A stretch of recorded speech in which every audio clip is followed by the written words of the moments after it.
that this weather stripping is for the pillars and the space behind the windshield where the Targa top sits. 85 Corvette. Insanely cool cars, tool reviews, and auto repair videos.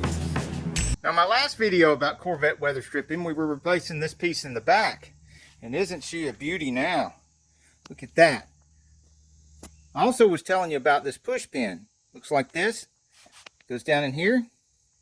Well, in the front, near the windshield, there's also a push pin. Goes here. And another push pin. And then a third push pin goes here. Let me show you on the other side. Oh yeah, that weather stripping is terrible. There's one of the push pins. The third one. And down here is the second push pin. Or, no, that's the first one. There's the number 2 push pin. That's the number 1 push pin. So 1, 2, and 3 on each side. Now, I use these plastic trim tools, and this one that hooks like an eagle's claw seems to be the best one to dig those out. And you've got to dig them out, and you've got to make sure you don't lose them. Because the new weather stripping does not come with the push pins. It's got the holes for them to go in, but it doesn't have the push pins. And what I learned over here on this track is that just like in the back, you've got a track here on this side. You got to get it nice and clean like that is. Get all that trash out of there. And you can see how it's going to be full of trash like this right here. And it just scrape at it with the pocket screwdriver first. And then I work my way down to a 90-degree pick. Now here in the other track, you can see some places where I've cleared the track and some places where there's still, like right here, is still a lot of it. Mine looked like that all the way down that track. And then I got all of this cleaned out really well. Just scraping for much longer than you'd want to watch a video of. And there's a little piece of it still there. And then you've got different angles right here. So whether you use different sizes of these scrapers or a razor knife, which I'm having more luck with the scraper because the razor knife wants to dig in, it wants to bite into everything. And this is not as sharp as the razor knife, so I can do more scraping with less digging. And it is taking the stuff off. And then occasionally I'll take it over to the grinder and I'll sharpen it up again.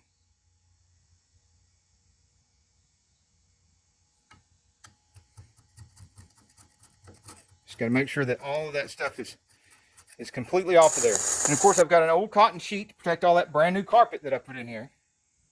It's going to ruin all this nice brand new carpet. And yes, I did make a nice video of replacing all that brand new carpet. The other weather stripping I replaced in the previous video had these pieces of metal in it. I don't know if I'm going to run into any of these pieces of metal in the windshield weather stripping. And I don't know if you've got any of these pieces of metal in your weather stripping, but I just wanted to warn you of it, to look out, because it was broken in places, and then you got these edges right here. And as you're scraping along like this, you don't want that to go up and bury up in between your fingers right there. Apparently, yeah, it does, because that one just came out and stabbed me. Now that the nice new windshield is installed, I've gone over all the trim with good black paint. I cleaned all of these tracks out, including the spaces here, and down these tracks and in each groove, and all this space right here. We can start installing the weather stripping. Now, it'd be more accurate to say that this weather stripping is for the pillars and the space behind the windshield where the Targa top sits. Now, if you've seen any of my other weather stripping projects on the Corvette repair playlist, you know the 3M is one of the things that I like to use on weather stripping, and the black Permatex that I use on a lot of other projects I like using on the weather stripping. In this particular case, I'll be using the Permatex because in these spaces right here and right up here, where we've got black paint and we've got black weather stripping, if I get a little too much or it pooches out from underneath there when I apply the weather stripping, then, you know, it's black and black and black. This stuff is a bright yellow. Okay, I'm glad I saved these little push pins, because 2 of them go down here near the bottom. These push pins can really help out if you go ahead and put it in there at least a bit, let it stick out the other side, and just get the tip of it in the hole there to help hold it in place while you're working on the other end. At least that's what I do. Remember, I'm not suggesting you do anything that I do. As a matter of fact, don't do anything I do in my videos. Don't even do anything I talk about in my videos, because you could end up burnt, bruised, and bleeding just like me. I'd rather get hurt so y'all don't have to. I'm trying to get everything done that I can possibly get done before I put any of that silicone on, because once I put that silicone on, I'm committed, and I really got to hurry and get this thing done. And it gets messy real quick. Okay, now you got a choice here. You can put the silicone right there directly on the car, or you can put it on the back side of the weather stripping. Sometimes it's better to just put it on the back side of the weather stripping.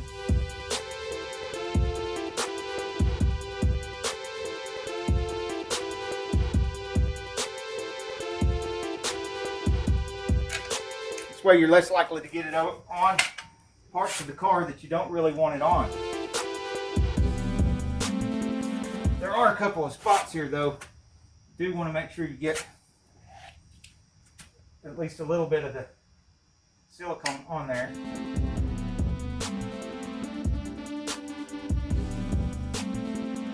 There we go.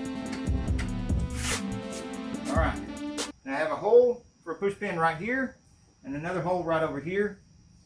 I'm going to pay attention to this hole, get this push pin lined up, and that'll make this one be pretty much lined up.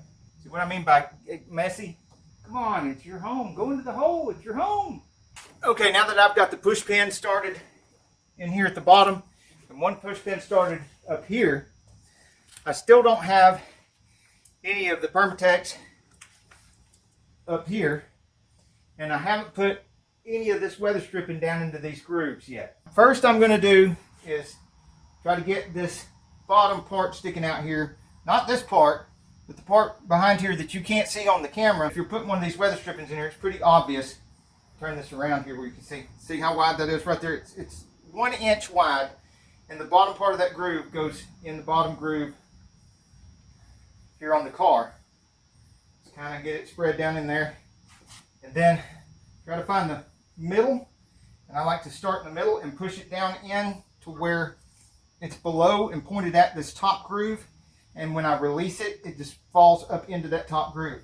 And then I'll do it again and again, working my way from the middle to the bottom of this part of the weather stripping that goes to the pillar, between the pillar and the door glass. And it seems to be in there. I'll double check, making sure it's down in that bottom groove again. Split the difference up here, get that in the middle, work my way from the top quarter down to the center, and then from the top quarter up here to this outside corner. Okay, that's all in there good. All right. Now that is still loose, and it still doesn't have any Permatex to it. There's a method behind the madness. I'm going to go repeat this process on the other side before I start on the top.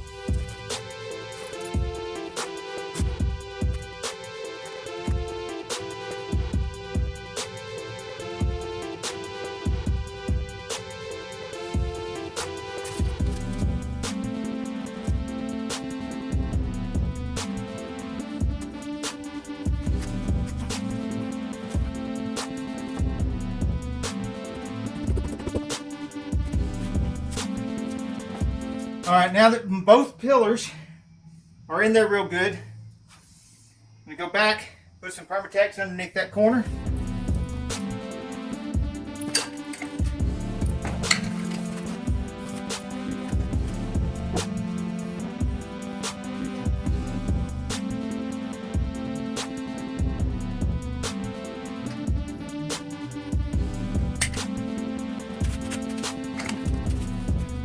And then I'm going to try to get this started in the middle. Similar processes to here. I put it in one groove, but I'll put it in the groove toward the windshield, and then reach around and pinch it and get it to go in the other groove so it'll stay. I start in the middle, Oh, wait, I gotta get this down in here like I did the other side.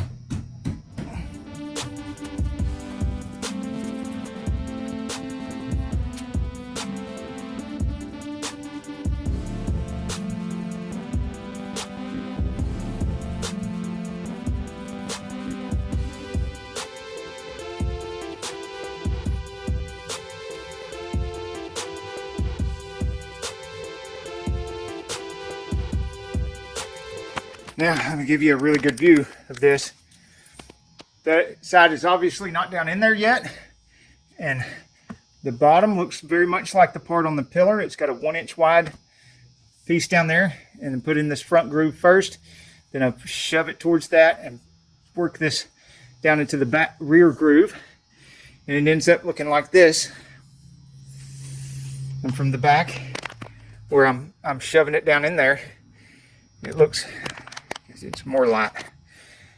It ends up looking like that when it's down in there real good. And you can start seeing right here where it's not down in there, where that has to be pushed down in there like so. Yeah, work it down in there and then come back over it and work it down in some more. Give you a little bit different view. I'm gonna put this driver's side in. Remember, I'm putting it down into the front groove first. All the way across into the front groove. I get to the middle. Put it in the middle. And by this middle, it's like the last quarter. It's the middle between the middle and the end. And then I work my way back towards the center, getting it all down in there. Work over it again a little bit. Come over here, get this part down in there. All the way to the end.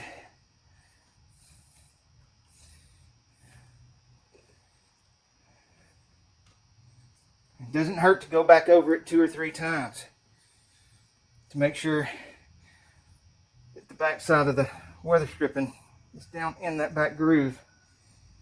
Every tiny little place.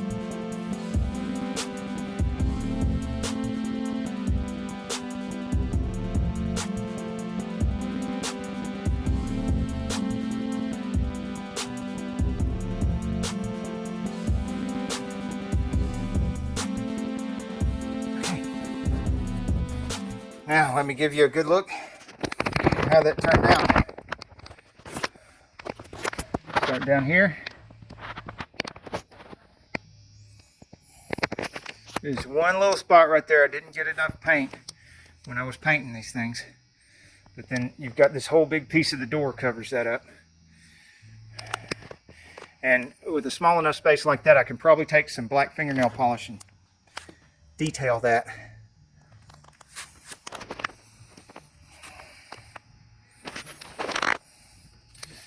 Of course, later on, when I put the brand new, looks like it's sticking up a little bit down there. I'm going to go over that again.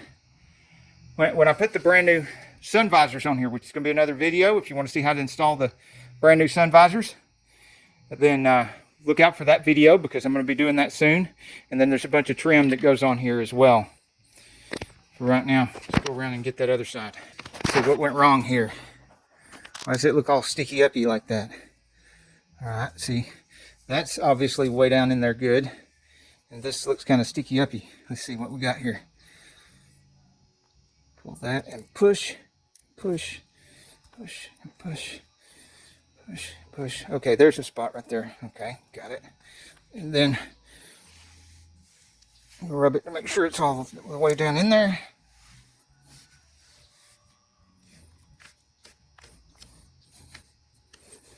Okay. It is definitely in there. It just sticks up a little bit more than the other parts. So it's not going to be a problem because that brand new Targa top I got over there to go on here, it comes straight down at this point. You see how the divots are made.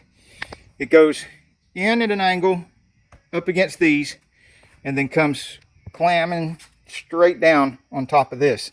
So it's just going to hit it and push it straight down. We can see right here that it's not sticking up out of this groove. That's the critical part. And you can see the edge right here and see how it goes down in the groove really well. That's what you need to look for. All right. And you can see this is all down in the groove really well. Even under here. And that, it would be nice if that was closer to the body, but it will relax a little bit. The first few times you've got the doors closed and the car out in the hot baking sun, all of this weather stripping will calm down. Right now, you've got to be really careful not to have the window rolled all the way up. When you close the door, you've got brand new weather stripping here. This stuff is thick. And so, same thing with back here, all this brand new weather stripping. Don't have your window glass all the way up when you close the door.